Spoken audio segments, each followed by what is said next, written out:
deserves a vote. And let's give this nominee a vote, and let's give her a chance to go to work. With that, I say thank you very much, and I yield the floor to the gentlelady from New York State, the Empire State. Thank you very much. Senator from New York.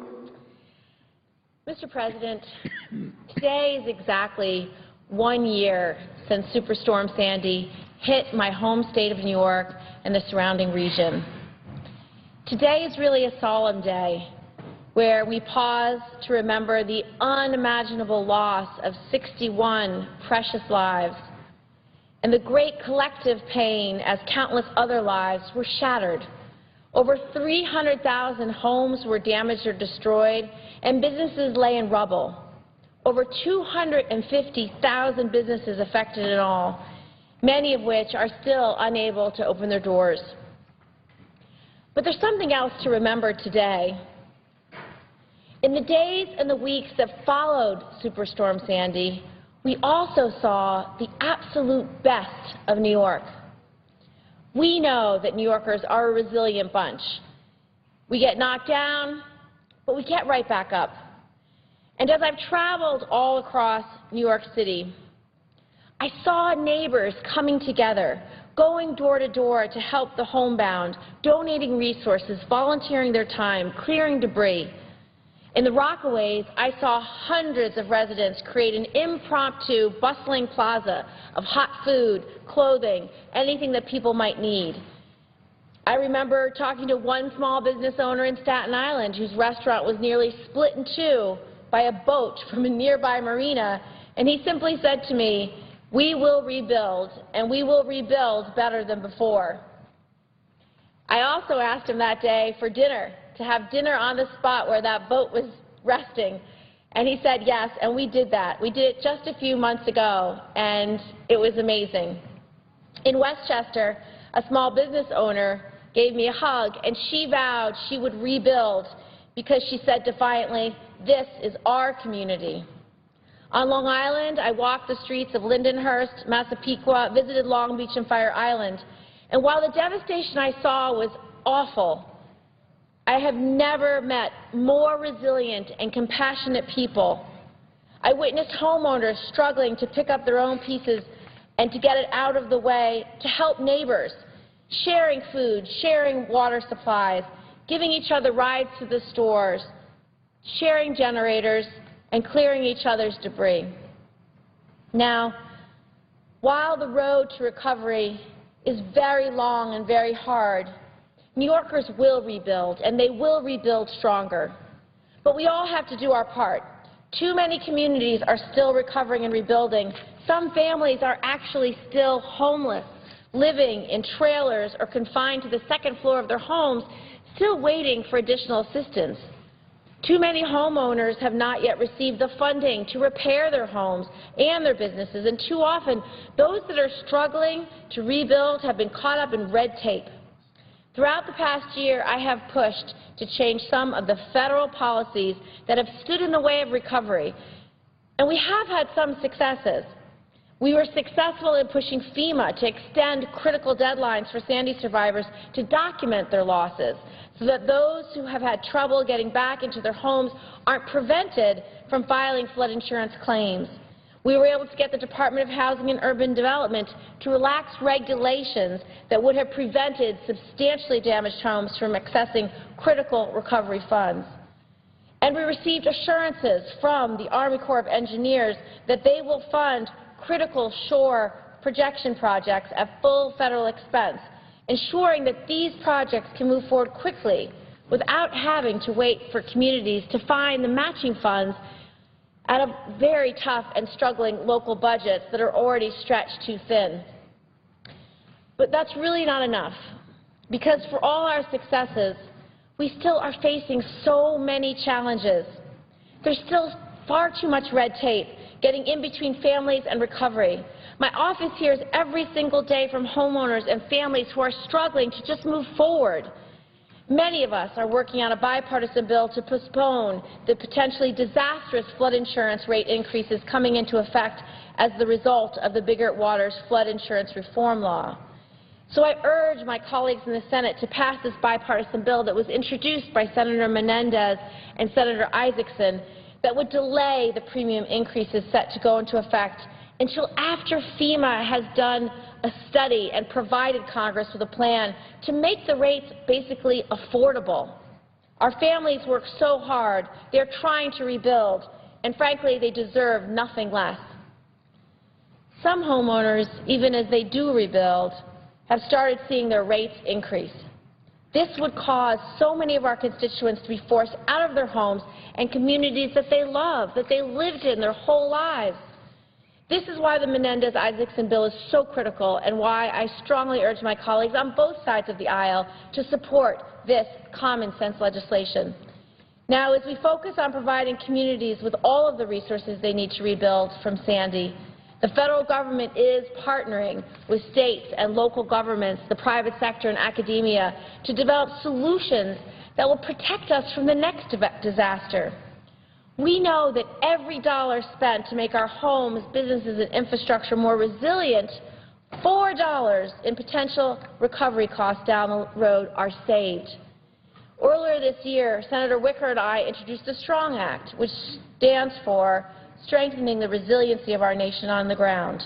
This bipartisan bill, to build on the progress that's been made locally, requires the federal government to develop a national resiliency strategy and really assess where the gaps are and opportunities for improvement lie. It also creates a new information portal for both the public and private sectors to share information about how to strengthen our communities against future extreme weather threats. Mr. President, we have come a very long way in the past year, but I'm very sad to say we have so much more work to be done. Our communities are working hard as ever to recover, but we have to work equally as hard towards rebuilding and being better prepared for the next storm. I yield the floor.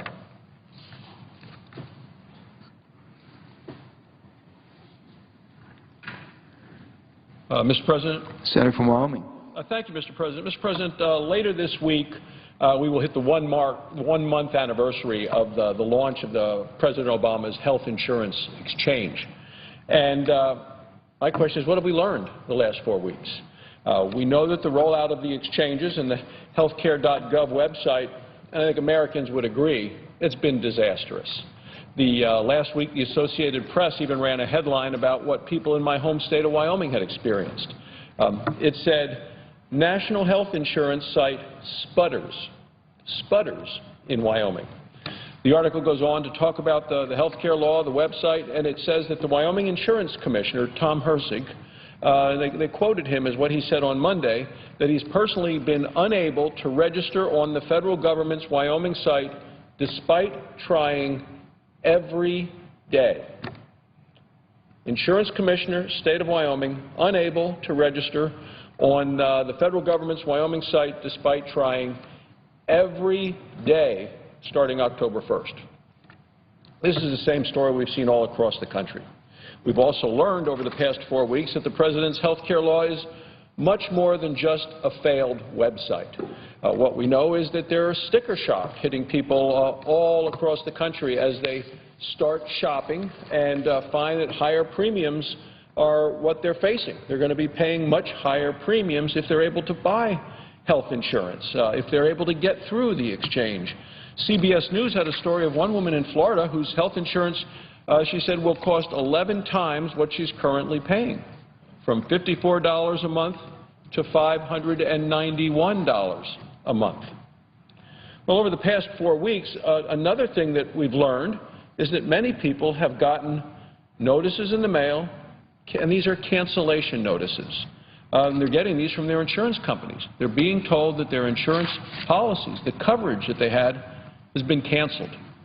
Only a small number of people have been able to get insurance through the government exchanges so far. We've seen that over the last month. And in testimony today in the House hearing, a person from the administration said they really can't tell you how many people have been able to get insurance through the exchanges. But we know that hundreds of thousands of people are losing the insurance that they had. Here's what a woman in Florida told CBS News. She said, "What I have right now is what I'm happy with." She said, "I just want to know why I just can't keep what I have. Why can't I do that? Why do I have to be forced to buy something else?" Like many Americans, this is a person that actually believed President Obama when he promised that if you liked the insurance you had, you could keep it. Now she's learned that under the president's health care law, that it's not just a website, it is a broken promise. It turns out that if the White House likes your plan, then you can keep it. If the White House doesn't like your plan, then you're out of luck. You can't keep it. Yesterday, the Obama administration finally admitted that millions of people across the country will lose their insurance.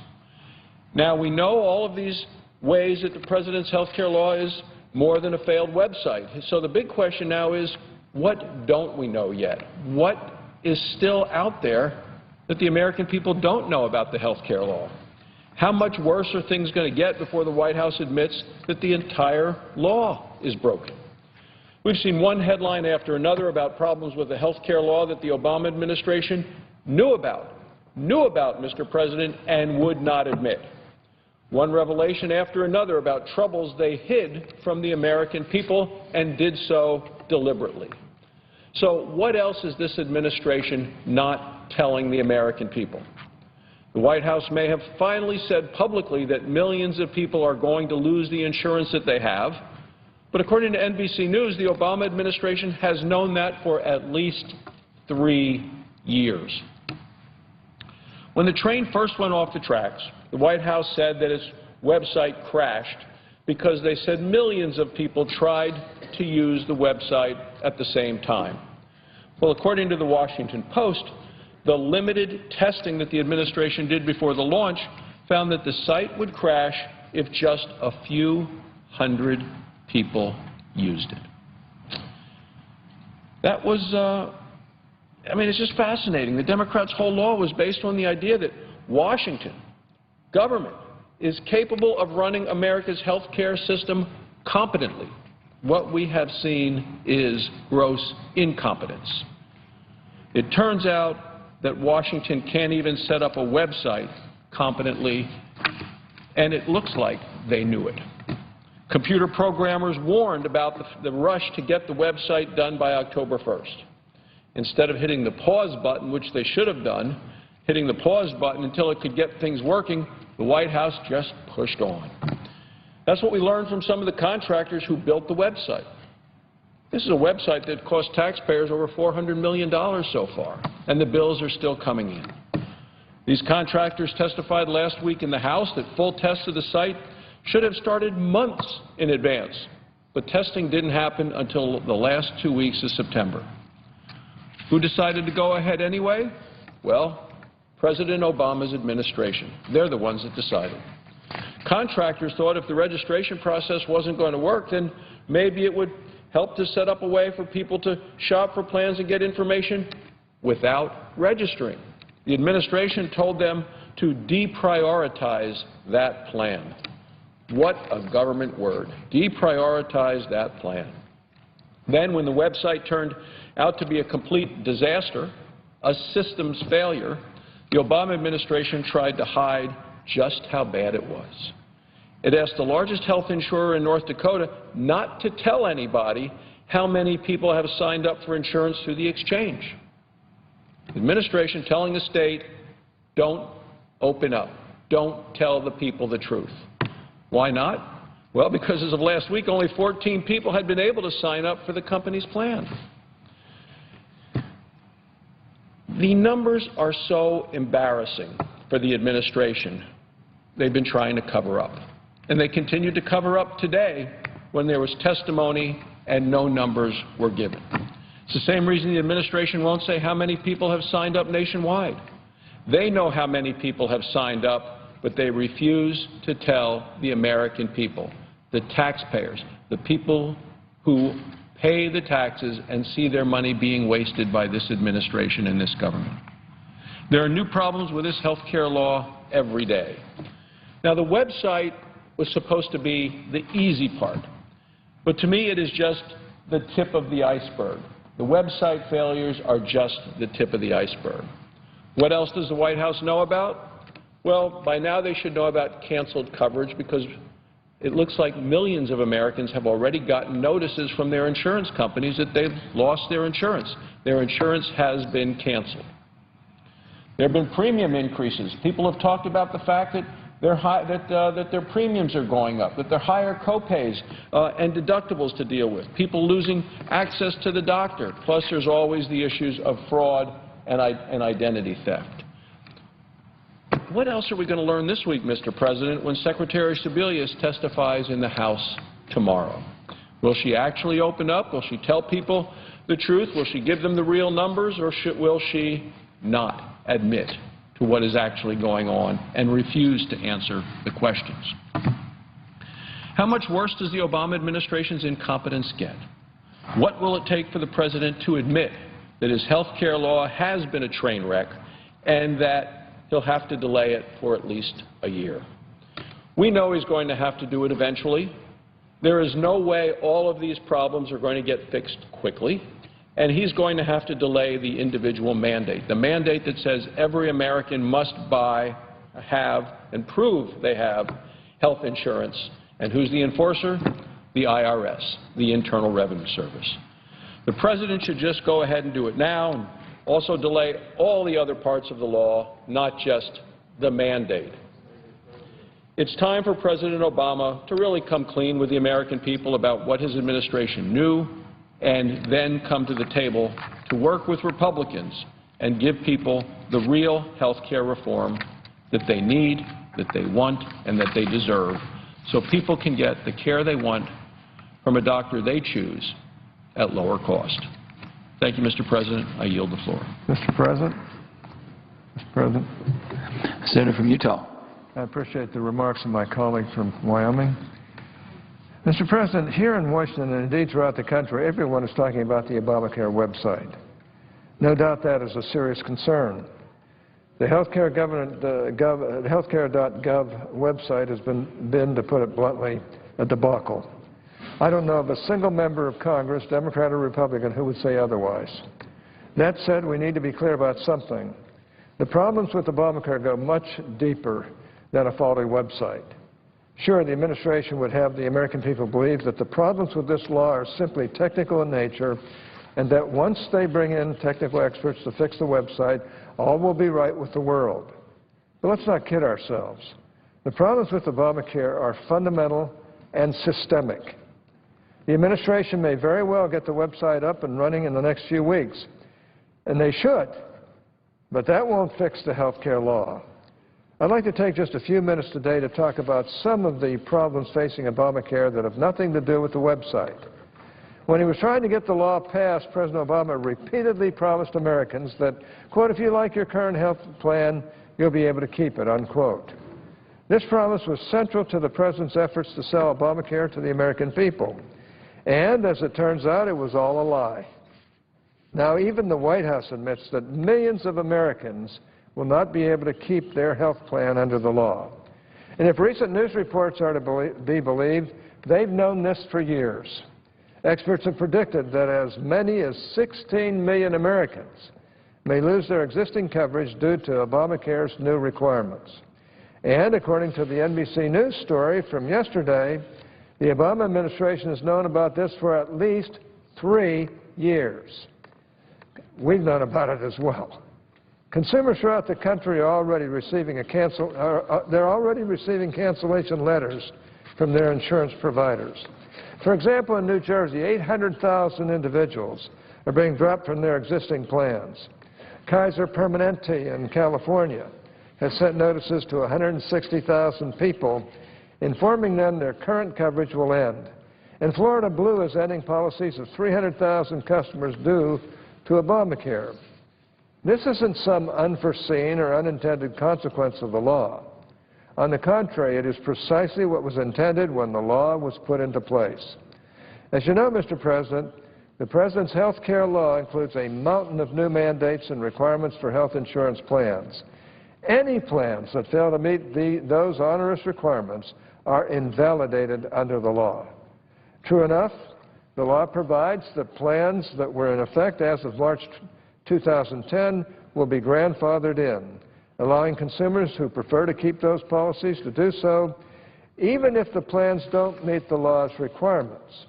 However, the Department of Health and Human Services has, through regulations, all but eliminated the protections enjoyed by those in existing plans by saying that the grandfathering provision does not apply to plans that have undergone any changes, even small changes to deductibles or co-payments since 2010. Under this requirement, many of the plans that were in place before passage of Obamacare, particularly those in the individual health insurance market, will fail to pass muster. That is why we're seeing hundreds of thousands of Americans being dropped from their current insurance plans, and why the same fate is certain to befall millions more. Like I said, Mr. President, the Obama administration knew about these problems a long time ago. In fact, regulations issued in July 2010 estimated that because of normal turnover in the individual insurance market, 40 to 67% of consumers will not be able to keep their policy. Let me repeat that. The administration knew in July 2010 that at least 40 to 67% of consumers in the individual market would not be able to keep their plans in place. Yet the President never took back his promise, quote, if you like your current health plan, you'll be able to keep it, unquote. This, quite frankly, is preposterous. The response we're getting from the administration is that, sure, many people will lose their existing health insurance, but it will be replaced by better, cheaper options. This claim is also at odds with the facts. For many people, health expenses will increase under the new plan as a result of higher premiums, higher deductibles, and higher copays.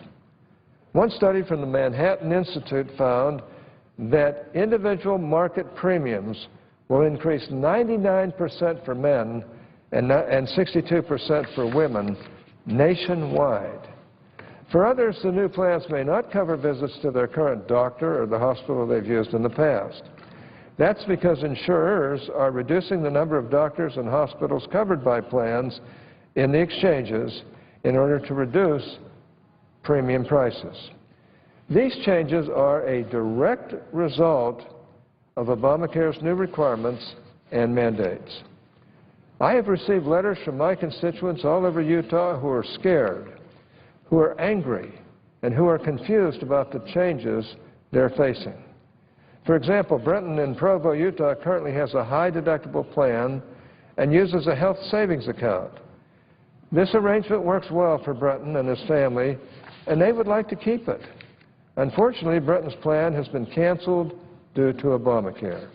And the plan he will be required to purchase is more expensive and includes coverage that he just doesn't want. There's also Kathy in Salt Lake City who wrote to tell me her deductible will increase from $3,000 to $5,000. Her co-pays for doctor visits will increase to 30%, and her co-pays for prescription drugs will increase to 50%. Kathy let me know that as a result of these changes, her health care expenses will now be higher than her income. Even those who were in favor of the law are now finding that it is not being implemented as they expected. A recent LA Times article profiled a young woman who was shocked by the 50% rate hike she received as a result of the health care law. She was quoted as saying, quote, I was all for Obamacare until I found out I was paying for it, unquote. That's a refrain I think we'll be hearing from a number of people who supported, quote, health care reform, unquote. Increased costs aren't the only problem that consumers will be facing under Obamacare. There are other serious, more subtle problems that have yet to be addressed. For example, some consumers may have their personal information compromised by an Obamacare navigator or by submitting an application to the federally facilitated marketplace, the Federal Data Services Hub, or one of the Affordable Care Act call centers. I've warned about that for a number of months, that they're moving too fast and not doing the job well enough, and a lot of people are going to get hurt by this. Social Security numbers employment information, birth dates, health records, and tax returns are among the personal data that will be transmitted to this data hub, resulting in an unprecedented amount of information collected in one place by a government entity. Every piece of information someone would need to steal an individual's identity or access their confidential credit information will be available at the fingertips of a skilled hacker, providing a goldmine for data thieves and a staggering security threat to consumers. The entire system, including the data hub, a new information sharing network that allows state and federal agencies to verify this information, has not gone under any independent review to determine if the data that is entered is secure. This means that an individual's personal and financial records may be at serious risk of becoming available to data thieves. I've already been to the floor several times to discuss these issues. I'm here again today because, as of yet, there has been no solution, or should I say no solutions to these problems. In fact, the Obamacare exchanges are less than a month old, and data breaches are already occurring at the state level. A recent CBS News story featured a Minnesota insurance broker who was looking for information about assisting with Obamacare implementation. Instead, what landed in his inbox last month was a document filled with the names, Social Security numbers, and other pieces of personal information belonging to his fellow Minnesotans. In one of the first breaches of the new Obamacare online marketplaces, an employee of the Minnesota marketplace called MN Sure accidentally emailed him a document containing personally identifying information from more than 2,400 insurance agents. While the incident was resolved, the broker said it raised serious questions for him as to whether those that sign up for MN Sure can be confident their data is safe. These types of incidents are only going to increase as time goes on if rigorous testing is not performed to ensure that the data hub is sufficiently secure. Despite assurances by the Chief Technology Officer for the administration in early September that, quote, we have completed security testing and received certification to operate, unquote, we all now know that, in fact, all the testing had not been completed until just days before the October 1st launch date, and that no third party expert had a chance to review it. But there's much we don't know. What kind of testing was done? Who did the testing? What kinds of things did they look for?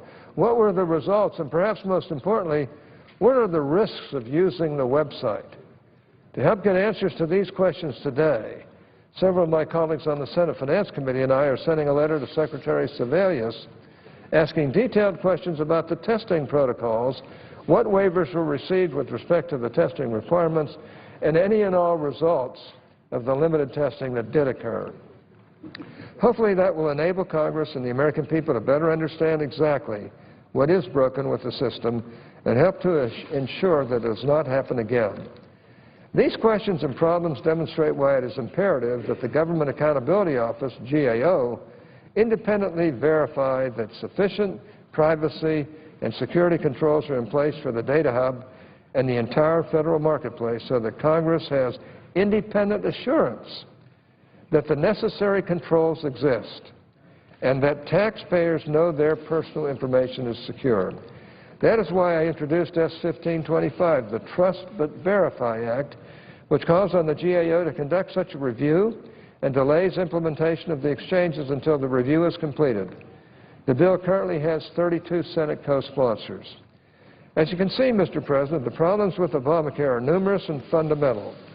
Like I've said before, this law was bad policy when we debated it. It was bad policy when the Democrats forced it through the Congress, and it remains bad policy today. I have little doubt that the administration can eventually get the website up and running. They would have us believe that once that task is accomplished, everything will be fine. But that is simply not the case. They can't say that everything will be fine when millions of Americans are losing their existing health coverage as a direct result of the health care law. They can't say that everything will be fine when health care costs are continuing to skyrocket even though the President claimed that his health law would bring costs down. And they can't say everything will be fine when consumers' personal information is at serious risk because the administration didn't take the proper precautions with its new data system. Like I said, Madam President, the healthcare.gov website has been a debacle, and the President is right to recognize it as such. But it would be a huge mistake to simply write off the problems with Obamacare as a simple IT problem. My own position on Obamacare is very clear. I support repealing the law in its entirety. My own position on Obamacare is that clear. As more and more Americans lose their health coverage they shop for and liked, and face outlandish costs as a result of the law, I believe that position will eventually be vindicated. But in the meantime, I think we can all agree that the law is simply not ready for prime time, and that, at the very least, it should be delayed so that we can protect the American people from further harm. I've made this call before, and I'm sure I'll make it again. Today, with all the new information we've received, the broken website, the security problems, the skyrocketing costs, and the millions of Americans losing existing coverage, I would hope my friends on the other side of the aisle will begin to see the light on this. I would hope that they will finally see what happens when one party tries to take on something as vast and complicated as our health care system all in its own without any help from the other. I would hope that they would work with us to come up with real solutions to our nation's health care problems. I'll keep waiting, Madam President, and if the problems we've seen in the last few weeks are any indication, I shouldn't have to wait too much longer. Madam President, I yield the floor. Under the previous order, all post-cloture time is yielded back and the question occurs on the nomination. Senior Senator from Iowa. Is there a sufficient second? There appears to be. At the moment, there is not. Madam President, I suggest the absence of quorum. The clerk will call the roll. Mr. Alexander.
Madam President.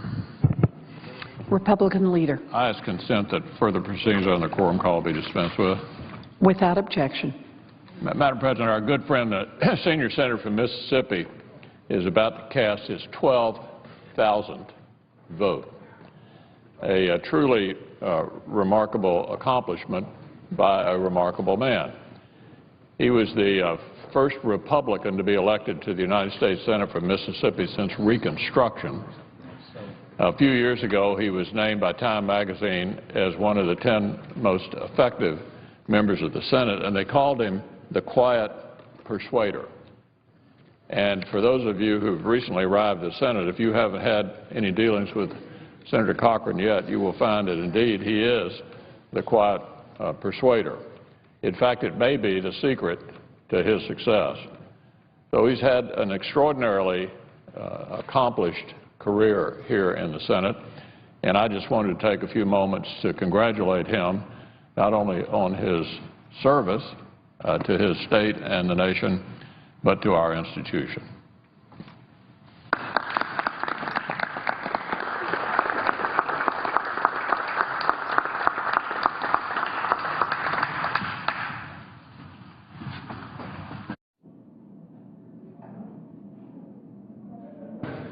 Madam President, I suggest you have support. The clerk will call the roll. Mr. Alexander.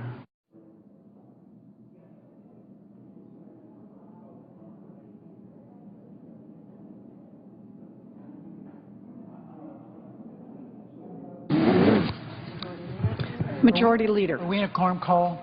We are. I would ask consent that be vitiated. Without objection. Mr. President, I'm sorry I'm a little late here. I say to my colleague, the senior senator from Mississippi. But I've had the pleasure of knowing Thad Cochran during my entire stay in Washington. He's a fine man. He's had experience in the House and the Senate, as I have. I have always appreciated his courtesies. He's just such a fine human being. Before his election to Congress, he served honorably in the United States Navy. He was a lieutenant in the Navy.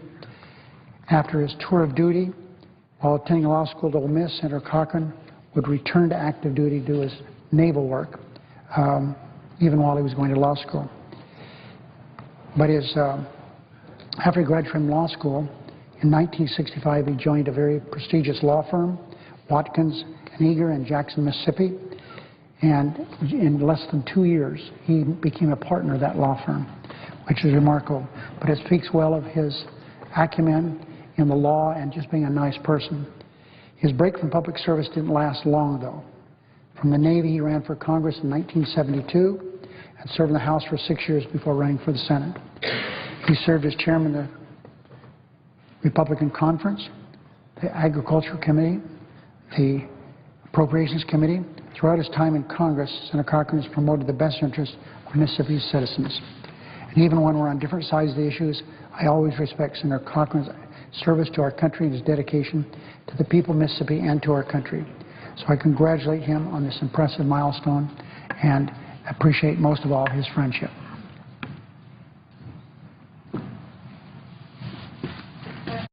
On the nomination. Is there a sufficient second? There appears to be. The clerk will call the roll. Mr. Alexander.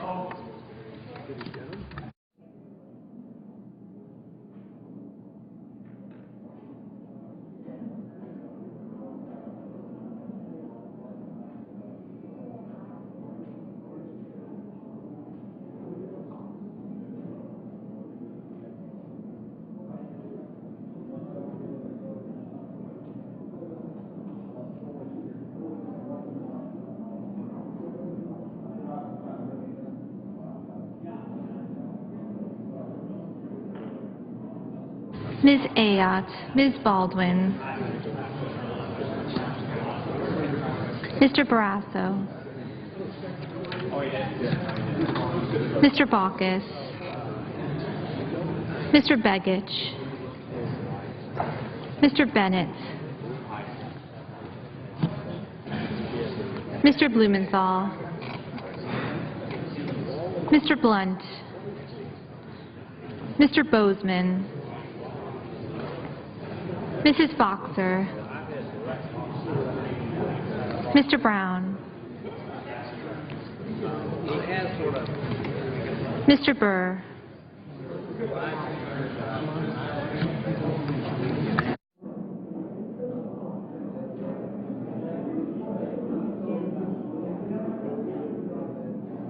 Ms. Cantwell,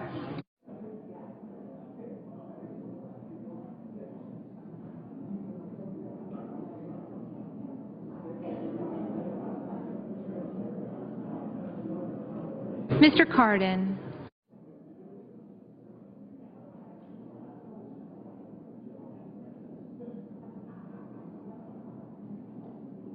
Mr. Carper,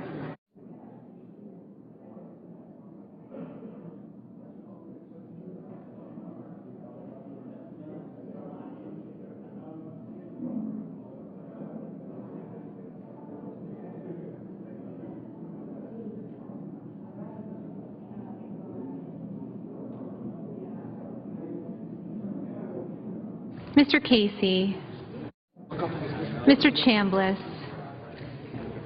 Mr. Chiesa, Mr. Coates, Mr. Coburn, Mr. Cochran, Ms. Collins, Mr. Coons, Mr. Corker, Mr. Cornyn, Mr. Crapo, Mr. Cruz, Mr. Donnelly, Mr. Durbin, Mr. Enzi, Mrs. Feinstein, Mrs. Fisher, Mr. Flake, Mr. Franken, Mrs. Gillibrand, Mr. Graham,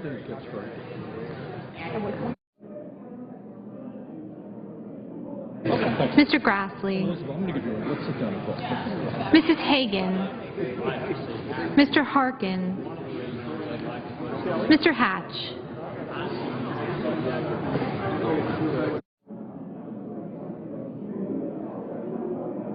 Mr. Heinrich,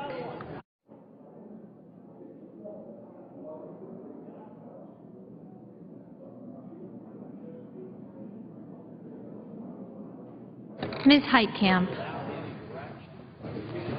Mr. Heller, Ms. Hirono, Mr. Hoven, Mr. Inhofe, Mr. Isaacson, Mr. Johans,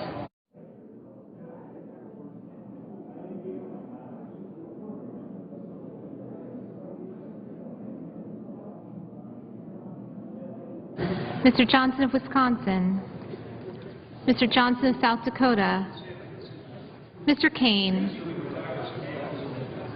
Mr. King,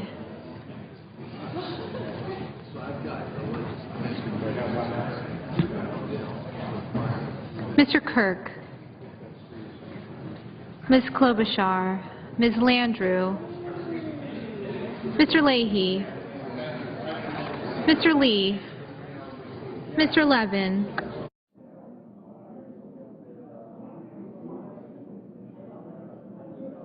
Mr. Manchin, Mr. Markey,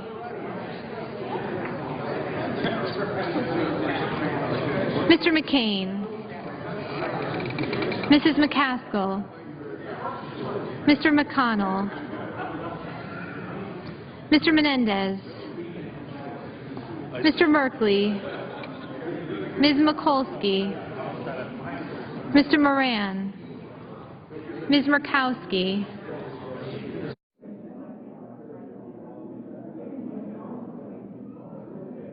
Mr. Murphy, Mrs. Murray,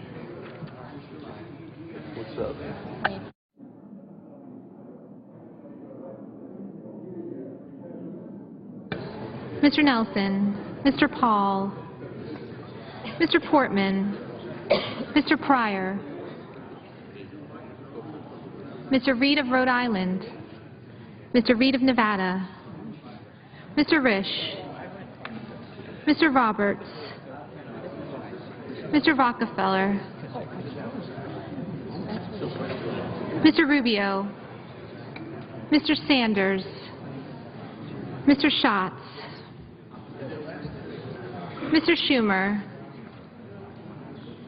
Mr. Scott, Mr. Sessions, Mrs. Shaheen, Mr. Shelby, Ms. Stabenow, Mr. Tester, Mr. Thune, Mr. Toomey, Mr. Udall of Colorado, Mr. Udall of New Mexico, Mr. Vitter.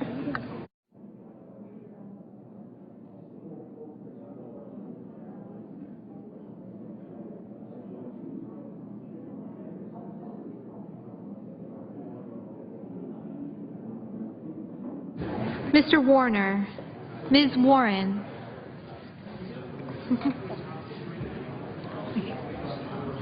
Mr. Whitehouse.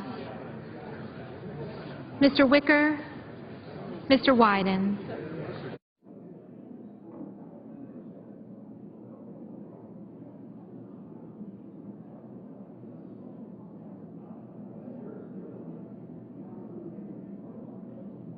Senators voting in the affirmative: Baldwin, Bennett, Blumenthal, Brown, Cantwell, Cardin, Coons, Gillibrand, Harkin, Kane, Klobuchar, Leahy, Manchin, McCaskill, Murray, Nelson, Reed of Rhode Island, Reed of Nevada, Sanders, Schatz, Schumer, Stabenow, Udall of New Mexico, Warren, and Whitehouse.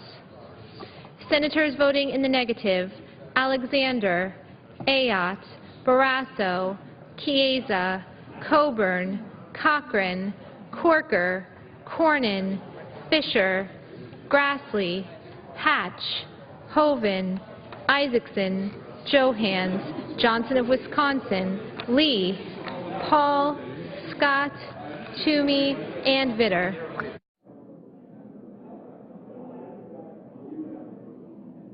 Ms. Heitkamp. Ms. Heitkamp? Aye. Mr. Thune. Mr. Thune? No.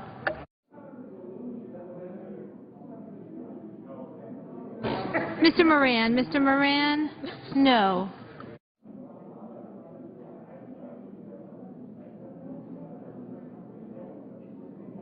Mr. Kirk.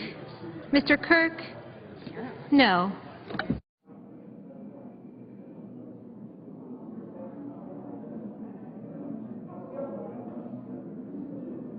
Mr. Baucus. Mr. Baucus? Aye.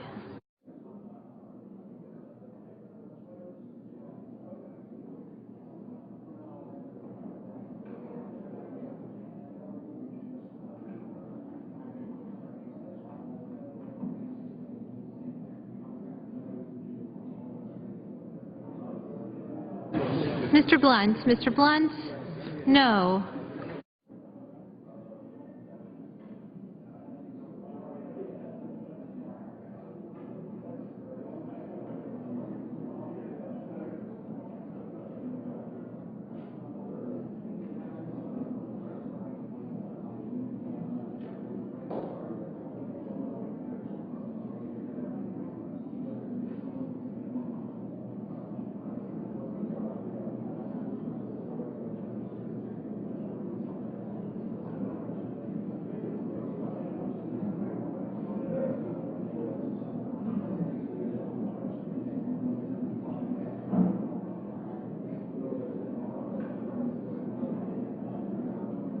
Mr. Burr. Mr. Burr? No. Mr. Johnson. Mr. Johnson of South Dakota? Aye. Mr. Warner. Mr. Warner? Aye.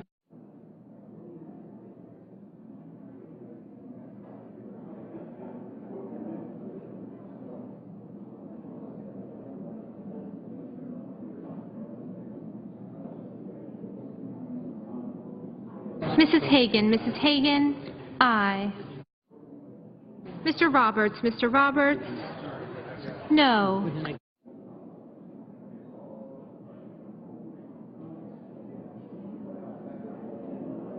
Mrs. Shaheen. Mrs. Shaheen? Aye.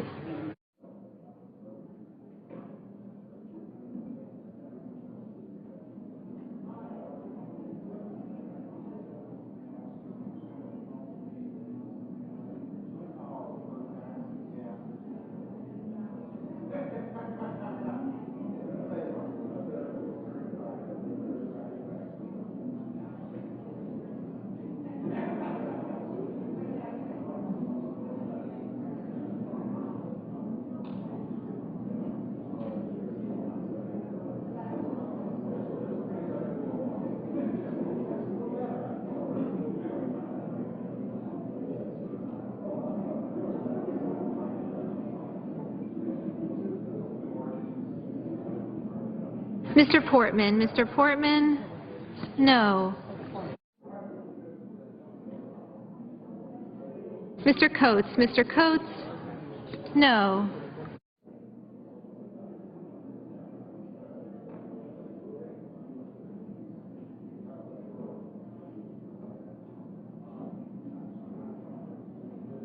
Mr. Murphy? Mr. Murphy?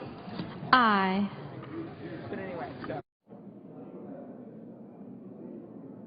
Mr. Levin? Mr. Levin? Aye.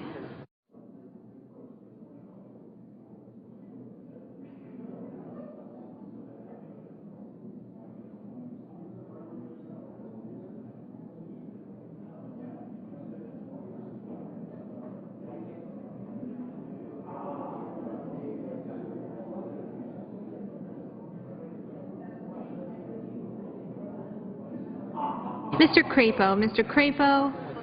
No.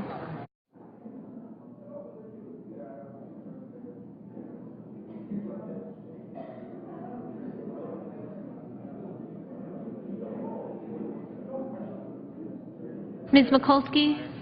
Ms. Mikulski? Aye.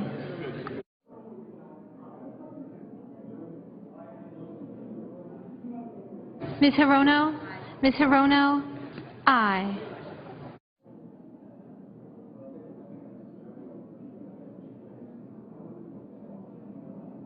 Mr. Rubio? Mr. Rubio? No. Mr. Shelby? Mr. Shelby? No.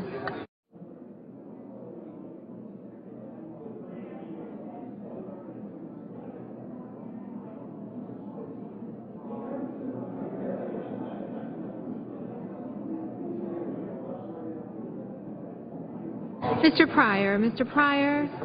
Aye.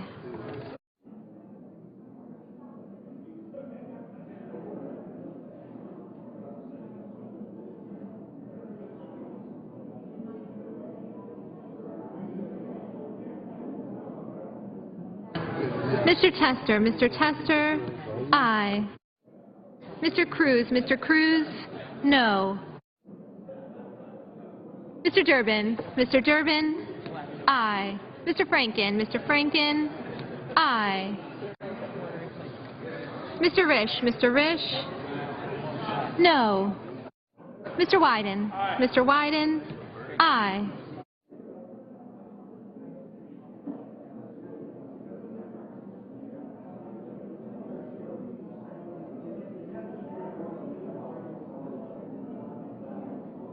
Mr. Donnelly? Mr. Donnelly? Aye.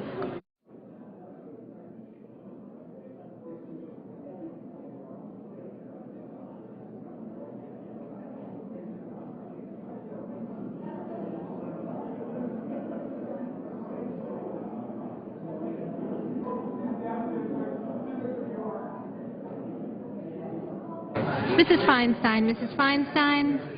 Aye. Mr. Udall? Mr. Udall of Colorado? Aye. Mr. Markey? Mr. Markey? Aye. Mr. Begich? Mr. Begich? Aye. Mr. Enzi? Mr. Enzi? No. Mr. Casey? Mr. Casey? Aye. Mr. Bozeman? Mr. Bozeman? No.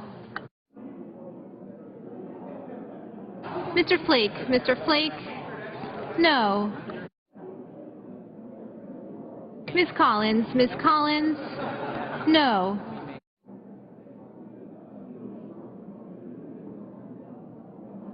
Mr. King? Mr. King? Aye. Mr. Heller? Mr. Heller? No. Mr. Merkley? Mr. Merkley? Aye.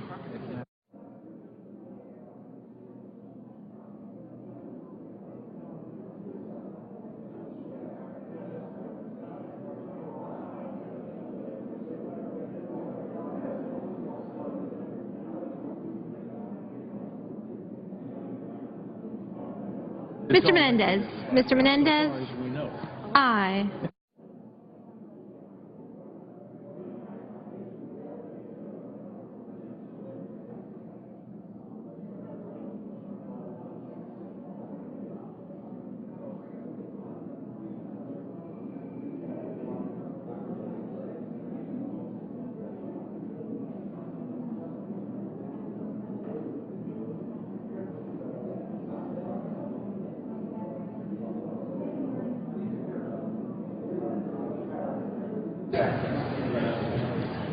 Ms. Murkowski. Ms. Murkowski. Aye. Mr. Rockefeller. Mr. Rockefeller. Aye.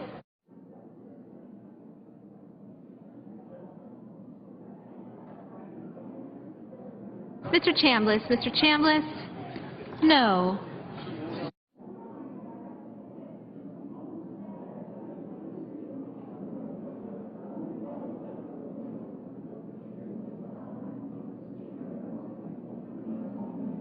Mrs. Boxer. Mrs. Boxer.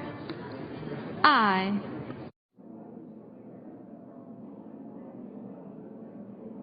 Mr. Wicker. Mr. Wicker. No.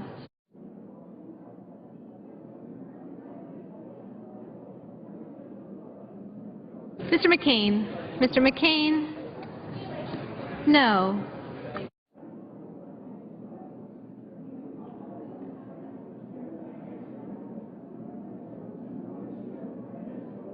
Mr. Carper. Mr. Carper. Aye.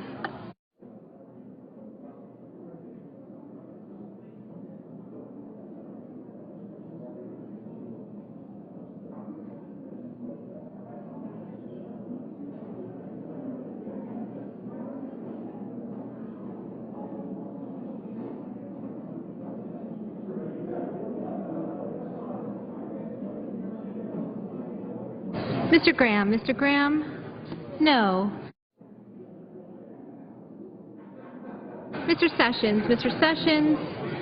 No.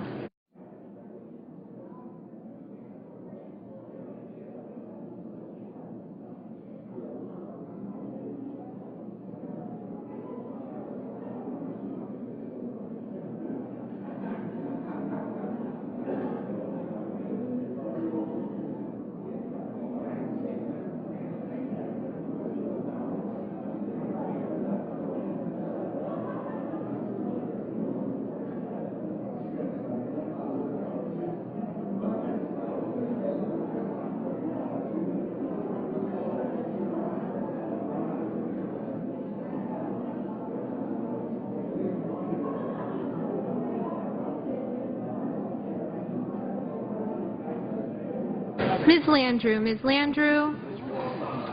Aye.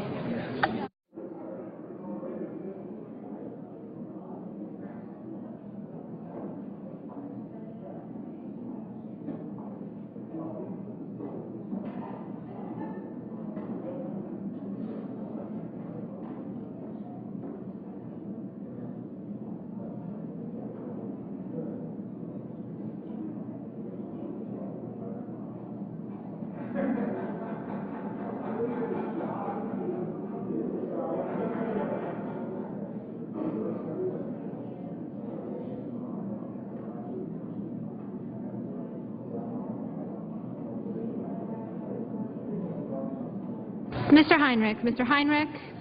Aye.